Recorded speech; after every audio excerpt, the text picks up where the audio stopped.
While I was on board the USS Johnson McCain, we were in Singapore. We sustained a collision at sea. I was immediately thrown from my chair while standing the electrical plant. As a damage controlman, it's something that we train for all the time. Never been in that kind of situation, but I didn't hesitate. I wanted to go straight to what was happening, so that way we could figure out what was going on and fix the situation.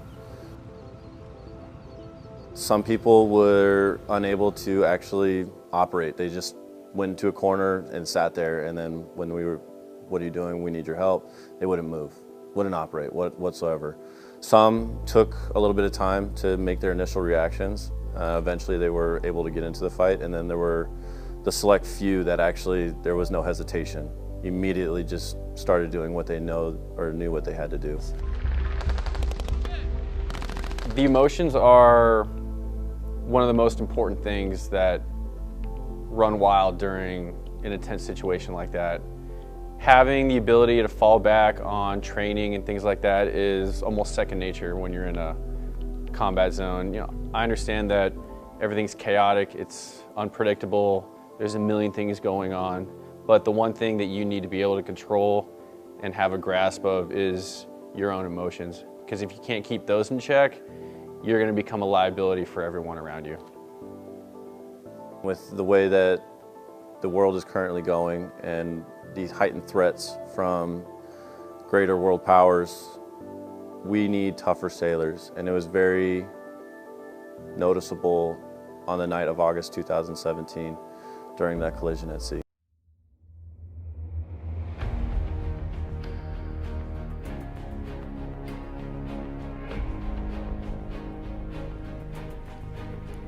How long have you been in the Navy? Oh, me blowed life. I'm Jamie Britt. And I'm Heath Britt. And together we are E14. We have 40 years of naval service. And each week we discuss a potpourri of topics, which we like to call smoke pit topics. These are real world topics that concern us, our marriage, and our Navy with a sailor twist. So join us each week as we dive into the deep end. Booyah!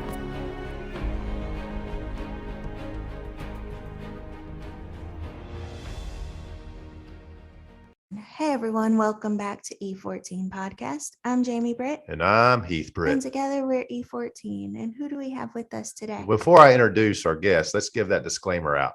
Okay, the views and opinions expressed in this podcast are those of our own and not the United States Navy or our respective commands. Perfect. Yeah, we got to get that out there.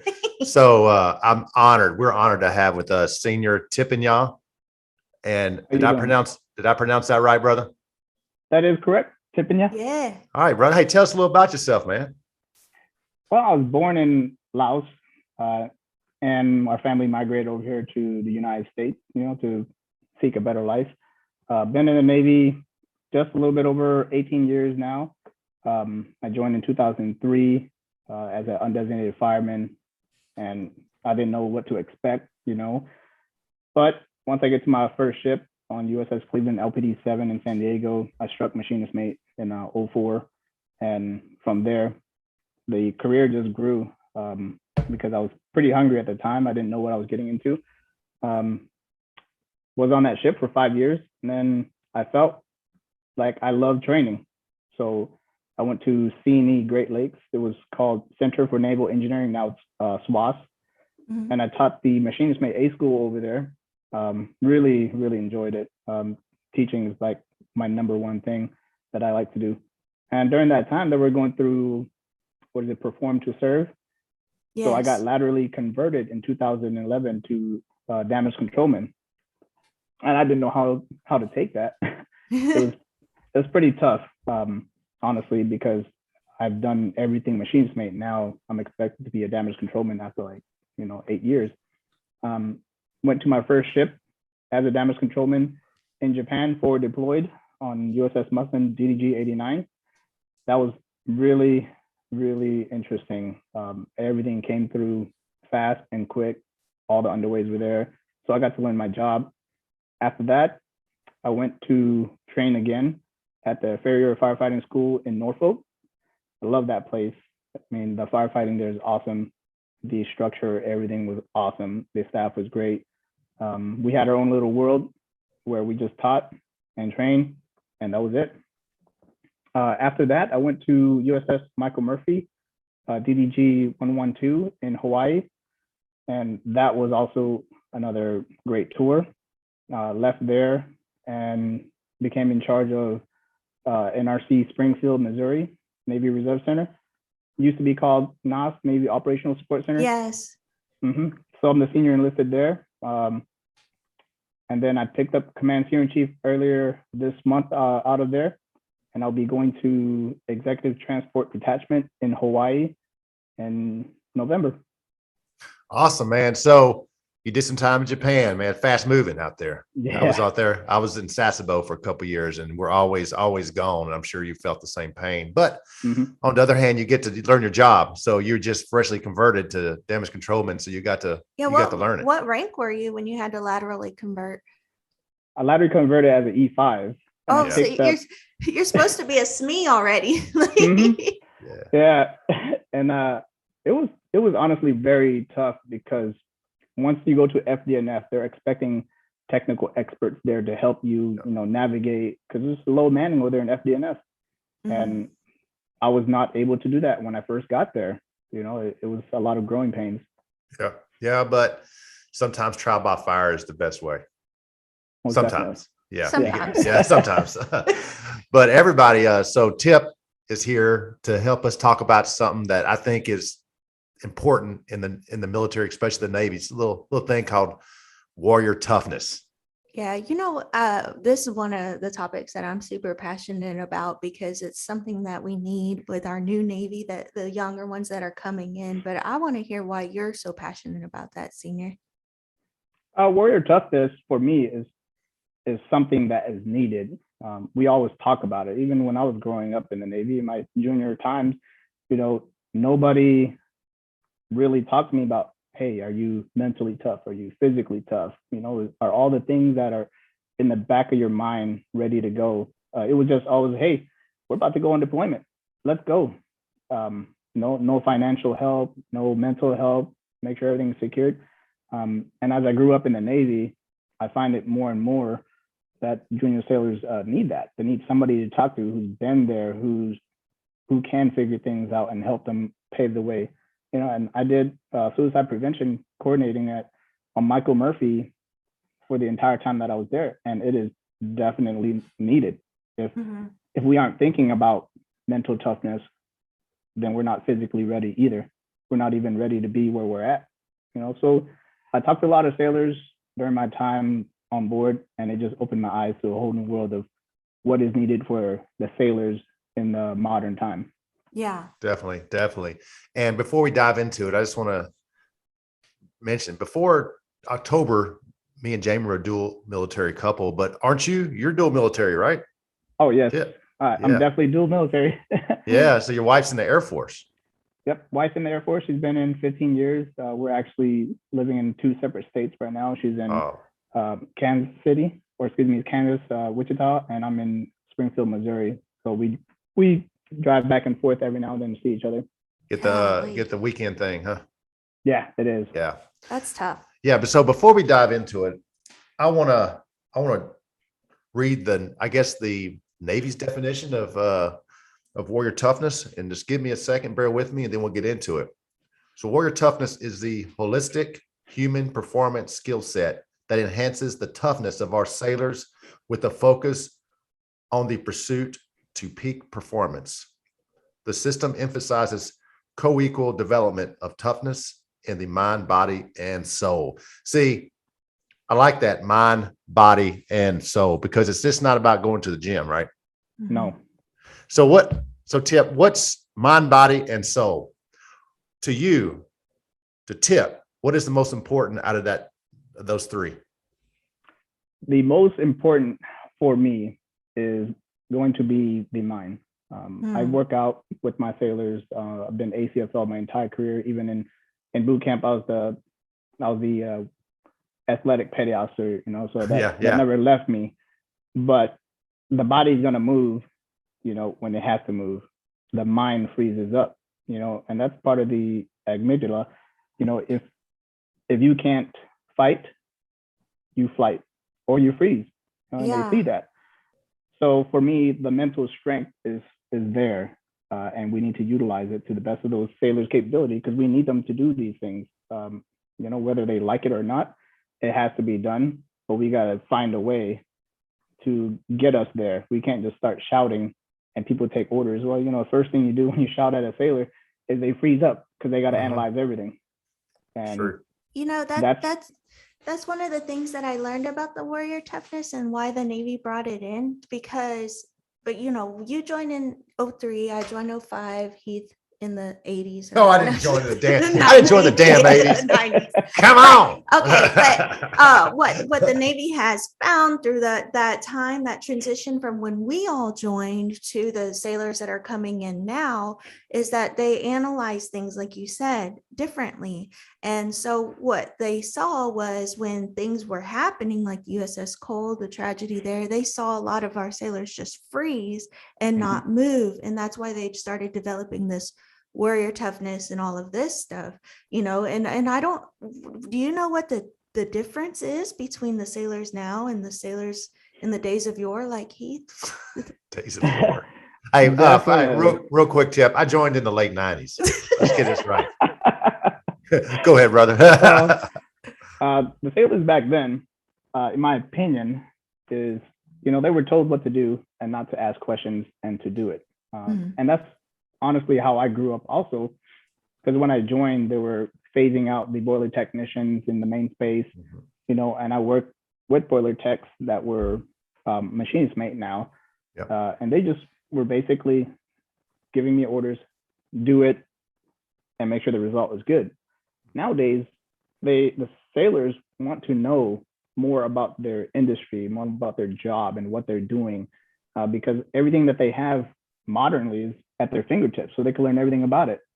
So now they have a chance to do something and they can't figure it out with what they have. We're not spending our time explaining to them the importance of this and that. So we can no longer just do this and they're going to follow.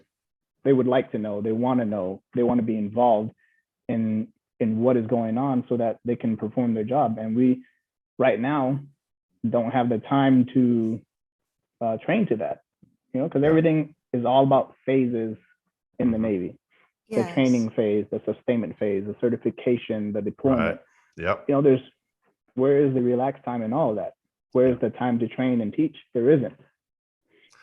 That's true. And I thought, looking back, I'm X-Gen. So X-Gen was raised by baby boomers. And back then, as a kid, you didn't talk till you were spoken to. You speak when spoken to. Kids should be seen, not heard. That's kind of extreme, but it was a little bit like that. So I think when I joined the Navy, I was always observing. Always. I felt like God gave me 2 ears and 1 mouth for a reason. And that's what was beating in my head growing up. So, and I know as kids that came in later on after I was probably a first class, maybe a chief, that it's totally different. It was hard to get them to shut up and listen every once in a while, because they were in there when they were brought up. Hey, just say what's on your mind. We didn't say what was on our mind. We could, but there's repercussions if you did. You get sent to your room or get smacked in the face. But I know it was a challenge to get them to listen sometime, because they always want to ad lib, or I don't want to hearing from the peanut gallery, if you will. It was hard. But on that flip side of that coin, once they did, they got it quick. They're smart. Like sometimes too smart, their own damn good. That was that's what I saw difference. And as a chief, that was hard for me to take, because I'd be like, just shut the F up. I'm talking right now, shut up. But once you kind of met them in the middle, it was a lot easier. That was my biggest challenge, to get them to listen. But once they got it. They probably got it quicker than I would have. Did you notice any of that? Because when were you? How old are you, Tip? 37. 37. So you're a few years younger than me. I'm 45. But did you notice that between older and younger sailors at all as you were coming up in the ranks, like compared to what you were when you came in 03? Yeah, I definitely remember that. When I was, a machinist mate in the main space, we're at quarters. We stood there no matter how long, till our chain of command got there. Yeah. As soon as they got there, we popped the attention. They briefed us 10, 15 minutes, whatever, how long it took. And then they said dismiss, and we all left. There was no back talk unless there was some type of safety issue or guidance or, that we had to repair some things. But other than that, it was just order, do your job. And the only time that you could complain was when you were down in the pit with your other, shipmates, and you're like, man, this sucks. Yeah. Who do we talk to? Because there's no programs during that time for us. It was just all getting started. Even with the family readiness stuff, it is just now expanded enough to where everybody understands what is there. So definitely understand that. Yeah, definitely. And I want to get into the spiritual side, Jamie. Mm-hmm. So why is the spiritual side so important? I mean, I think regardless of, what you believe in as far as the spiritual, you've got to have that calmness about you, especially when you're going through the hard times, because when we're talking about these sailors nowadays, we're kind of bouncing around a little bit, but the ones that have frozen up and they have to analyze and they have to see it and they have to come back down to earth before they can actually move into what, damage control or whatever it may be. There's got to be some sort of peace. Yeah, definitely. And it's either through whatever you believe, Christianity or not. Also, I found peace in that, but I also found peace in the fact that other people rely on me or believe in me more than rely on me, believe in me. I don't know about you, Tip, but I know that brought me a lot of peace coming up, especially after I made chief, trying to get the mission done, even though you don't know if you can do it or not. Most definitely. It gets really tough at that point when you're the one puzzle piece that can lead the sailor to the right area to accomplish your task. The spiritual toughness for me is that inner strength for that person. What are they looking towards? Their moral character, the depth of it, their determination, their beliefs, like you said, or their values, to get them through. Because we can guide, we can yell, we can scream, and they can freeze up, but they got to look inside themselves. And that's what's going to help them move to get what they need to get done completed. Right. We can push them, physically, we can push them towards it. We can yell at them to make them do it, but they spiritually have to see that strength inside of them to do it. So it's just like you said earlier, it's holistic. It's all these different factors to make that sailor do it. All encompassing. Yeah. Yeah, definitely. I took a quick story. When I was on USS Tortuga, I got there in 11 out of Sasebo. I was in Sasebo. And I picked up a week later, the results came out and I was selected for chief. So I went through, induction, initiation, whatever the hell they were calling it at the time. And week 4 of 6, hey, you're the new 3MC. I wasn't there as a 3MC. I was there as an ET1. And by the way, yeah, we just failed the inspection. So another reinspection. And I was put on anchors, whatever, went down because the current 3MC was getting ready to retire. And it was tough. Because I felt like a lot of time, ATG at that time, engineering dude, you can appreciate this because your bread and butter is 3M. And they had just the Navy had just gone from, hey, 3M, it's a big deal, but it's not that big a deal, to full on freaking charge. So a lot of people that, especially my age group, didn't do 3M for a while. Like your supply rates and things. So a lot of those guys didn't really know 3M. And so it was hard. So you're basically teaching them, oh, by the way, they just failed. Hey, you failed another one. The triad's getting relieved. And there was a time where I was working engineering hours, except I was going to bed at 3 a.m, waking up at 7 a.m. I burnt the hell out. And this was going on for months. And I said, fuck it. Pardon my French. I said, screw it. I'm done. I can't do it. I cannot even stay awake. My eyes are closing as I'm on this computer right now. But I looked through, I'm not going to get in too hard, I looked through the charge book. And I read all that stuff. And that did it. And just gave me a boost of energy. We got through it, did it, ended up doing pretty well on it. But I guarantee you that 20 minutes where I was contemplating quitting. That pulled me through. That's when I said that belief in you, the people that believe in you can also give you that peace to push through the bullshit and push through the pain.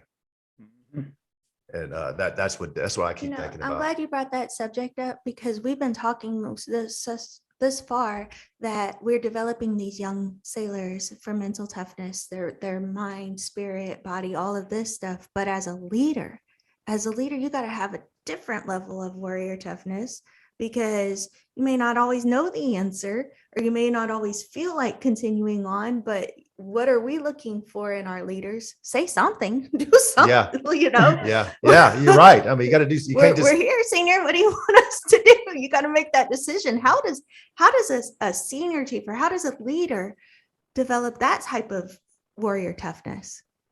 Oh man, it took for me a long time because everything I've grown up on was, as a damage control man, as machinist man, was black and white. Go with the black and white. And the black and white is the true, answer. But there are things leading up to that. What can you do? I take my time, honestly. Unless it's safety related or somebody can get hurt, I take my time. I think to myself, and I do some of those little exercises that I didn't even realize that we were doing under the Warrior Toughness program.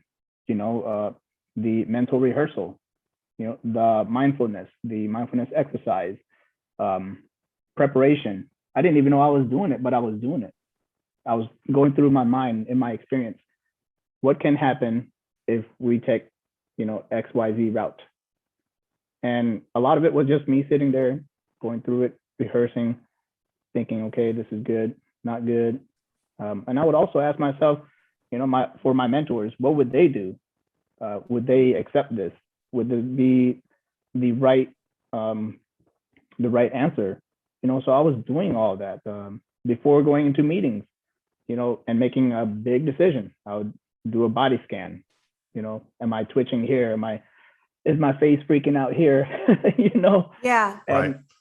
And I would see it, I would feel it, and I say, okay, you gotta let that go. It's not so bad.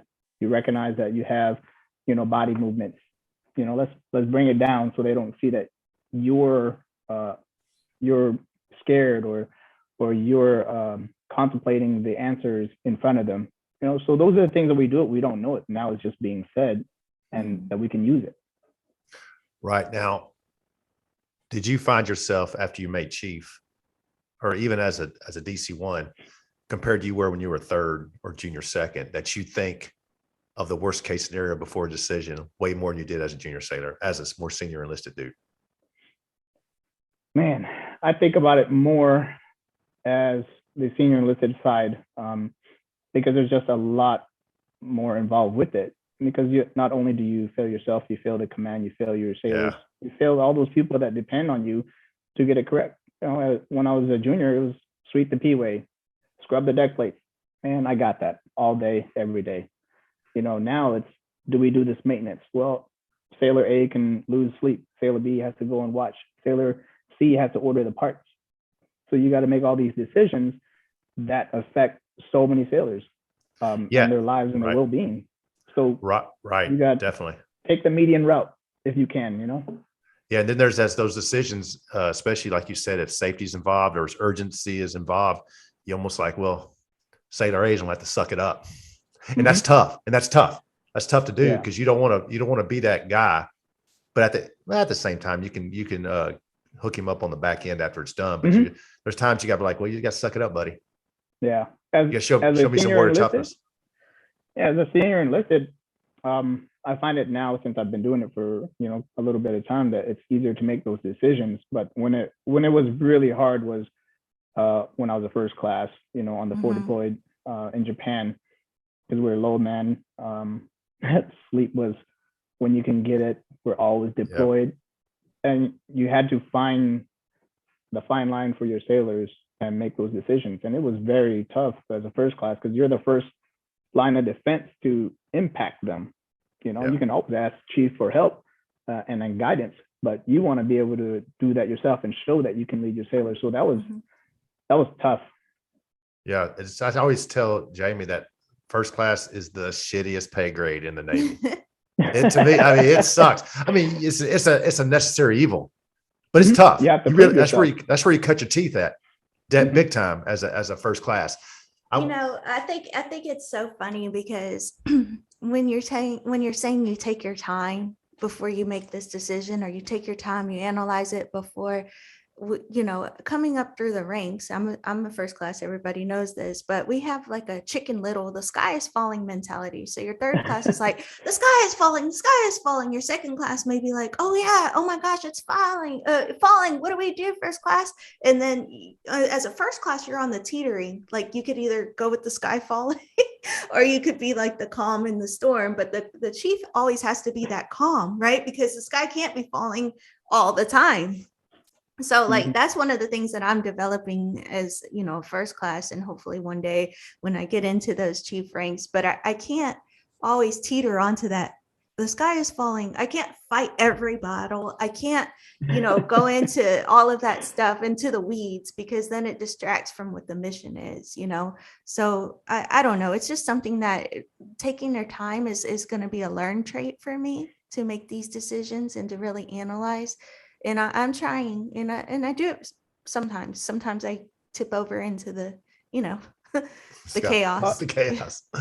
I depend at my command. I depend a lot on my first classes, to have the same mindset, and I trust them with their decisions.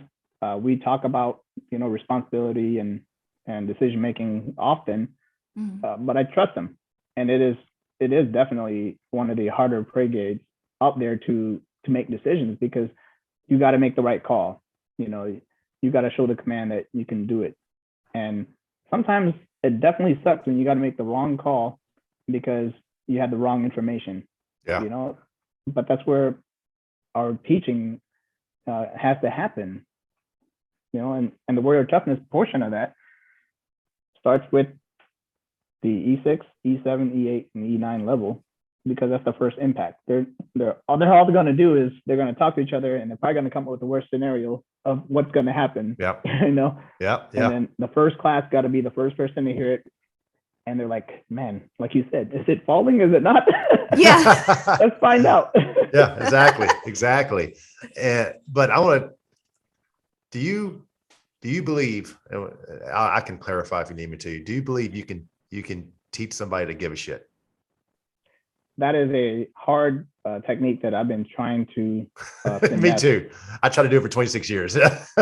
Yeah, when I do a lot of these moldings and mentoring sessions, I find myself at the end of it thinking, right, you can always push a sailor to be their best. Right. You can be back there, you can push them up, and I use this theory or this teaching with my my chief's mess and my first classes. I say, okay, imagine a vertical wall. You're there, you're pushing the sailor to be their best, and they're doing it, right? They're definitely doing it. They're the EP sailor. But imagine this. Imagine you are pushing up this vertical wall and you let go. Yeah. Are they going to still climb? Right. Or are they there because you're pushing them, and your expectation is now their expectation? But do they spiritually in themselves know that they can do it? Because when you transfer, right, what's going to happen to that sailor? Right. So they have to want it, and they have to understand for themselves what the embodiment of, they want to be the best sailor. They want to get mapped. They want to be the stellar performer. But once you let go of their back on this vertical wall, are they going to still climb, or are they going to fall? Wow. That's a good point, because I think I've been in those shoes where when I transferred sailors, then I didn't say they still came out on top. I think they took a hit for a few months, maybe a year, before they caught their footing on their own. Because I'm that way. I was that way. Look, this is why you're doing this. Do this, or shut your mouth. There's not time for you to be quiet and shut up in color. So before you piss the wrong people off, I was always that guy. And I think that the sailor was killing it, and I transfer, and it took them a little while. They kind of lost their footing for a little bit, but they always seem to get back on the right track. But I've thought about that, what you just said, on several occasions. But what if there's a sailor that just don't give a shit? He's going to do his bare minimum. I always said, you can't teach give a fuck. That was my saying. Look, if you care, we'll get you there. We'll teach you, and we'll get you. You'll be the best, or you'll be in the top. But I can't teach give a damn. I never could. And maybe there's some people out there that can. I just never. Maybe I just didn't. Maybe I felt like if I gave that effort, I would just be like pissing in the wind. It'd be wasted effort. Yeah. I don't know, but I've tried and I never could get it done. Buy-in is hard. Getting people to buy in is very hard. I ask people, like, if I notice they're kind of goofing off, I'll say, hey, what can we do? How do we think with me? Let's brainstorm. Think. What you've been here longer than me. Tell me what we need to do, the next step. And that kind of gets them pulled back in, but it's hard. It's tough. I feel like it's a lot harder nowadays. Yes. Yeah. It definitely is for me. Because, like I was saying earlier, that they have all this information at their fingertips. They can literally learn Navy PFA, instructions, military, everything. There's so many apps for it. And nowadays, it's a lot harder because if you're on a ship, right, and you have Facebook, well, you're more than likely your other friends are in the Navy too, and they're at other bases or commands, and they're like, oh, Chief gave me the day off, and you're over here sweeping the P-way, so you're mad. You're like, why did they get off? Right. They're at the bar. Yeah, so it's a little bit tougher, and to teach somebody, to give a shit, right, is that much harder now, especially when somebody else has it easier somewhere at a different command, and they got to understand, well, that's a shore command, or that is a non-operational command. You are at a operational command, or you're at a forward deployed command. You got to understand that, and we just don't have those amenities at these specific areas, but I know I got to fight the fight. I tell, my mess, don't give up on that sailor, until that sailor is like, I just want to get out. Yeah. Then at that point, we have that moment where we're just like, okay, you want to get out. I respect that. Let's look at these avenues, right? I'm gonna help you get out. I'm going to set you up. Maybe we can get you TGPS early, or help you with a job application somewhere, or get you one of these programs where you can go out there and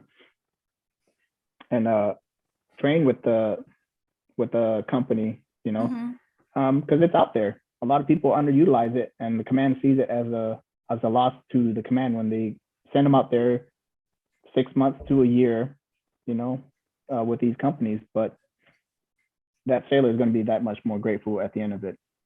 What I just want from them, and I tell them, okay, you want to get out, totally respect that, but I need you to do your job while you're here. I can't let the good order and discipline drop just because you want to get out. I got these other sailors, that are trying to make this a career. So if you are a bad apple or you have a bad attitude, I say, suppress it for me while you're here. I'm going to help you out as much as I can. But these sailors, some of them might need this job, might need to be in the Navy, and let's say you do act like one of those disgruntled sailors and get out. Well, you're going to spread that to these other sailors. Are you going to be there to help them pay their bills when they're like, oh, I want to get out too because so-and-so is getting out, and they have, such a bad attitude about this? You're affecting them in the wrong manner. And I bet you when you leave, you're not going to talk to sailor XYZ and help them out afterwards because they made the same decision based off of your entire year of being disgruntled here, and I try not to let out and affect everybody. So I try to have that talk with that sailor before that happens. That's good. I know everything we've talked about affects mental toughness. That's why we're getting into all this, because there's so many things when you're in the military, and we speaking on the Navy because that's what we're familiar with. you're out to sea, away from your family, maybe involved in a campaign you don't necessarily agree with. Mhm. You know, it happens. You don't agree with everything the Navy does. I mean, but because we're human, but Yep. we all took an oath and we all want to do the best we can do. So it's hard to stay focused when you have all these outside Yeah, and I think distractions. that's one of the differences that I see in the Navy today versus back in the day with the social media and everything being at our fingertips. The world's coming at us at a lot faster pace.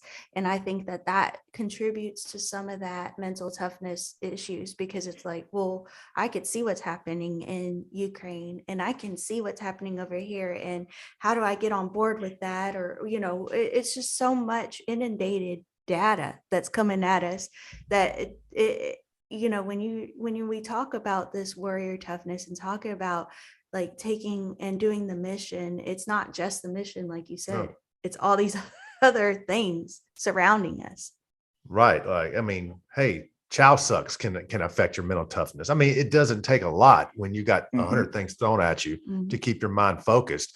But there was one thing we didn't touch yet. We talked about mental part of warrior toughness. We talked about the spiritual. What about the physical part? How big of a part does that play, Tip? Oh man, physical toughness. I mean, it's one of the readinesses for anybody, any sailor, you know, reserve or active duty or tar sailors. It's one of the things you have to do once a year now, twice a year in the future. You know, you got to get that ready to go because it impacts you quite a lot. If you're not physically ready, you know, how do we get you there? That's one of my passion is the CFL program. Yeah. You know, I've been doing that since boot camp, and I still do. I still lead PT sessions with my sailors, and I fully enjoy it. But for that, it impacts their career. If you don't pass, you know, the PFA, you can't be recommended for retention. You cannot put on the next pay grade until you pass it, and that's everybody, you know. But not only that, what about the ones that are, you know, on IA mobilization? Yeah. How can they carry that 60-pound pack across the desert? You know, how can you carry that valve from the main space up to the main deck so that we can deliver it to another ship that needs it on deployment? How can you stand watch for 8 hours at a time? Right. You know, it's the physical part of it is just as much as the mental and the spiritual, and people underplay that because they don't see it yet. They don't take care of their bodies and themselves. You know, fatigue. Once I get you in the firefighting ensemble, you know, an hour into it, your bottle, it still has to last because we might need you still down there fighting that fire. How are you going to go up the steps and the ladder wells, you know, with 40 pounds of gear? It's something that we don't think about too often. Everybody says, "Oh, I'm fit," you know, and I get that. You know, I still complain about the BCA. You know, this is not World War I era. Right, you know, right. I'm not out there on the garden every day. You know, it's a different build. We have to modernize it, but we also got to modernize our PT and give time to our sailors to PT and do other things to help their physical fitness. Right. And it's so hard to do, especially you're talking about when you were on the Mustang in Japan or you're on an IA and the mission is so nonstop. Yeah, it's hard to find that time. It's hard to find that time. And I get the Navy. I understand if there's a mission comes before everything, right? It's got to. I mean, what's the point of freaking doing it, right? But you got as the person just trying to stay in shape, you got to take every moment take advantage of every moment to work out when you can. Because I know, man, you know, I was always that guy mission first. If I had something going on, and if something was on my mind at work, I wouldn't work out. I would go take care of the work. And I ain't saying I was right because, you know, I was always, oh shit, it's PFA time in 6 months. I better freaking get at it. And then toward the last few years of my career, I really was always in it, working out at least every other day, if not every day. But for a long time, mission came before myself as far as my physical fitness. Hey, a lot of times before my family, to be honest with you. And really, Jamie really helped me out with that. She really told me, sat down and talked to me. Look, and it made sense to me that I need to take care. If I can, I need to take care of myself and the family before work, if it's possible. There's always those times, wait, look, I got to go take care of this. But I know you're talking about packing the 60-pound pack around. You're talking about FFE ensemble and all that, but just how you feel when you get up in the morning. And it's as simple as that. When you have a normal workout regimen, that you feel better all the time. Yeah, for your mental health too. It actually it directly affects your mental health, and it just makes you more motivated and excited about starting the day. I actually have a little story about that because I went to Djibouti, so we had to do this army training beforehand, weapons immersion, all of this stuff. So we were doing these like field medical, find the gaping hole, wrap them up, whatever. Oh yeah. And it was a female that was leading it. She was I don't know what you call it in the army, the medical people. Medics. Yeah. Anyway, she was like, if you can look at your coworker, your sailor, your person that's in the foxhole with you, essentially, right, in the trenches, and if you can feel okay with leaving them because you're not strong enough to pull them out of harm's way, then or something to that effect. Like you owe it to that person to work out. You owe it to that person to be able to pull them out of harm's way, to pull your comrade out of harm's way. And how would you feel if you knew you couldn't pull them out? Or I don't know if I said that right, but no, it makes sense. Oh no, I totally understand. I think every sailor that I've talked to in the different ratings, always a big comparison is, on the physical toughness portion, is your rate is not physically demanding, so it can't be that hard, or your rate is, or we compare ourselves, special ops, PSs, PNs, YNs, operations, machinist mates, and engineering. We compared each other so much. I think that it downplays everything, but I've been given this chance to run the command that I'm at, and I'm physically more administratively driven, where I'm typing every day and I'm using my brain more than I'm using my body. So the PSs and the administrative field, it's a lot of mental labor, and the mental part strains a lot harder. But when I was a machinist mate, it was all physical strain, turning the bolts, taking this apart, fixing this pump, and they both suck. And they suck the same. But for us to compare that, for ratings versus rating, you got to throw that out the window and say, what, it sucks in every rate. let's make it less suck between each other. Let's have fun. Yeah. With it. Yeah. That's true. I think the Navy is so unique in having those ratings. Since you remember they were trying to take them away. Oh yeah. Yeah, that was a big. The Navy caught a lot of shit for that. Yeah. But in the same breath, I think it's great that we are unique to have a rating. I think that's awesome. But on the same breath, it's also can be a bad thing if people are like, well, I'm a ET or I'm a yeoman. I'm never going to have to pack. I'm not going to do that. Why do I have to work out? It can be that way. And that is a downside to that. But I mean, I guess it's got to be like, well, it's going to make you feel better. And we are in the military. There's a standard we have to uphold to. Because I always felt when you're in the military, you're a step above normal society. If you were the same as normal society, then everybody be in the damn military. So you have to be a step above. And yeah, I've caught shit for that. People don't necessarily agree with me, but I don't care. I believe what I believe. But I do believe that you're held at a different standard in the military for sure. And that's why we're not, I mean, even though the country, a lot of states in the country, it's okay to smoke marijuana legally, but not in the military. It's okay to do a lot of things. Like you get a DUI in civilian life, it's going to cost you some money, but most of the time you're not going to get fired for it or get busted at work. Work ain't going to affect you as long as you pay your ticket. Military ain't like that. You can get kicked out of the military for getting a DUI, at some commands.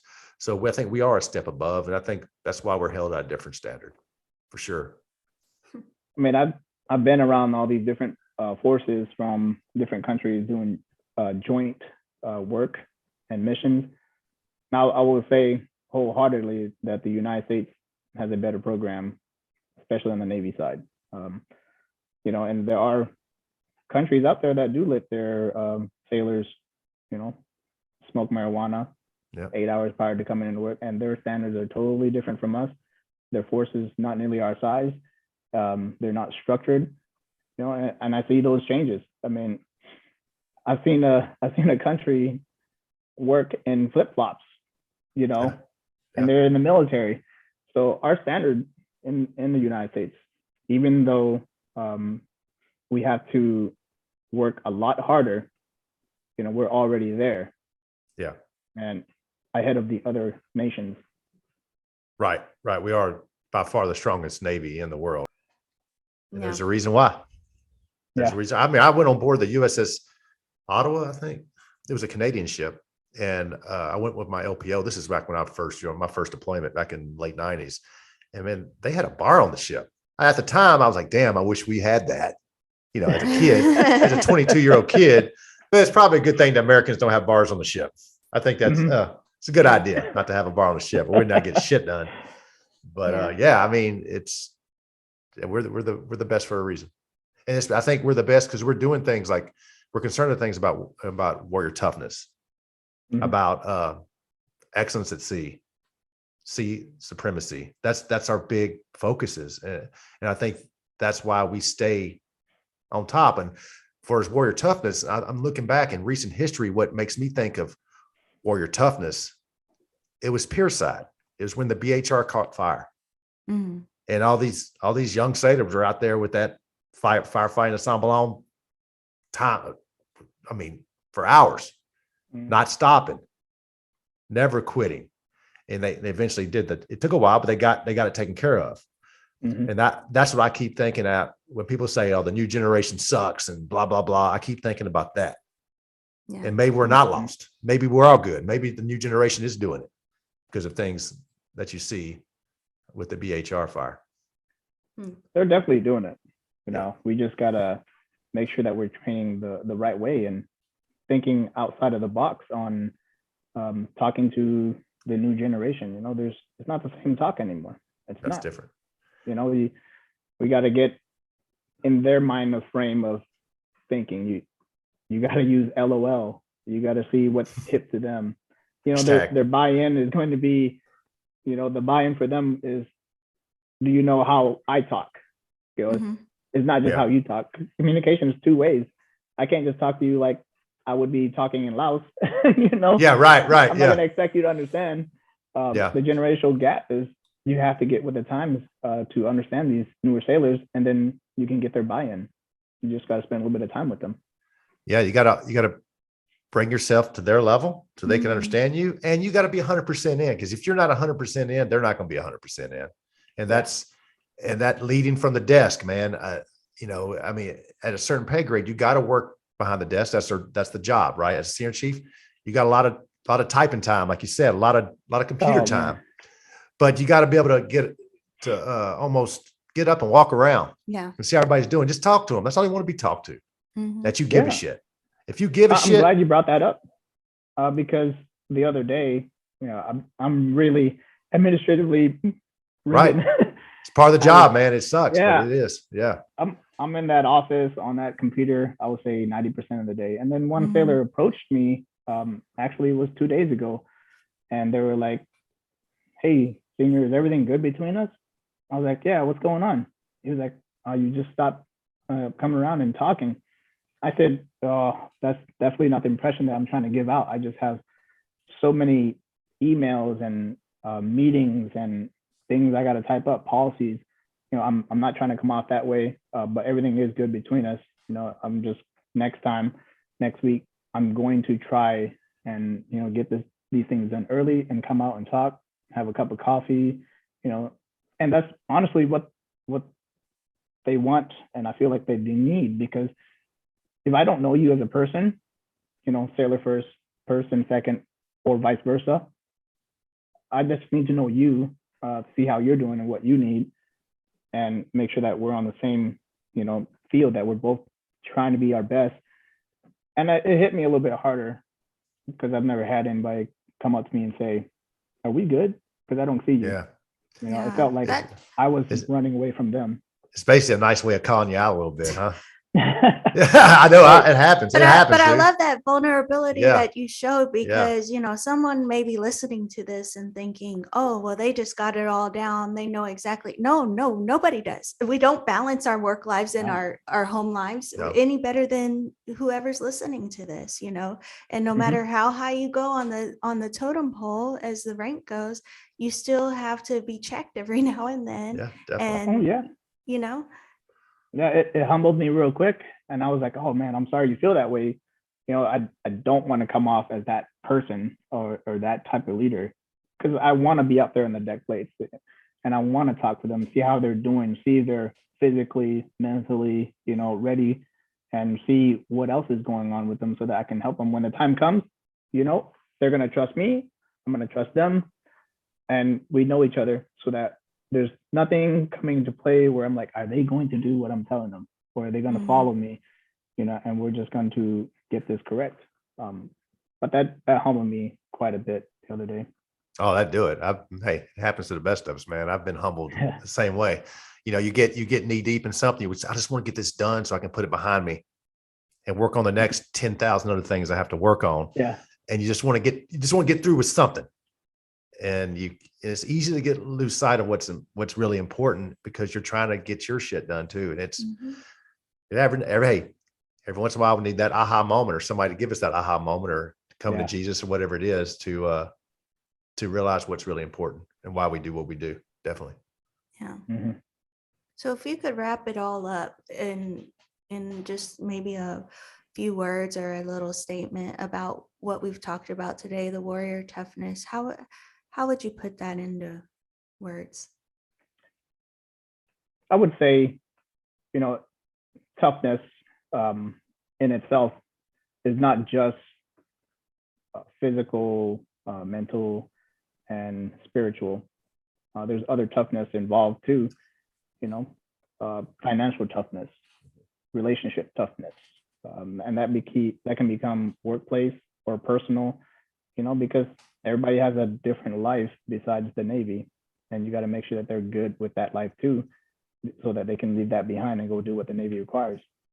The relationship workplace between, all the different ranks, it has to be good. You got to be able to show that you care, and you got to actually care about them. Go out in the deck plates, talk to them, see how they're doing, so that you can trust them and that they can trust you. There's plenty of toughness out there. We as leaders just have to see it and bring it to the table and make sure that, we get the buy-in from junior sailors and not make it you're not physically tough, so you're weak, or you're not mentally tough, so you're weak. It's okay to ask for help. Yep. The time to ask for help is when you're in front of me, or you're in front of, my LPO, you're in front of anybody. Ask for help. That is not a weakness. Asking for help is a sign of strength, that you're actually willingly letting the Navy or your leaders help you. So I think that's the way I can sum everything up. I love Perfect. that. That's perfect, man. Yeah, because asking for help is a strength. That's how we need to start flipping this. It's part of being tough when you know you need help. Definitely. And Tip, thanks for coming on the show with us, man. Yeah. We just got done with the honor of hanging out with Tip, the newly ordained Command Senior Chief. Hey, congratulations again on picking that up, man. It's a big accomplishment, a big milestone in your career. Thank And you. your sailors are lucky to have you. Definitely. Oh, thank you so much. I'd work for you in a heartbeat, man. And thanks again for joining us. And we discussed mental toughness, and I think we hit the nail on the head today. I think so. I think so. Most definitely. And we're gonna close out, but don't go away. We're gonna hang out for a second if you don't mind. No problem. Thank you. With that, we wish you fair winds And following seas.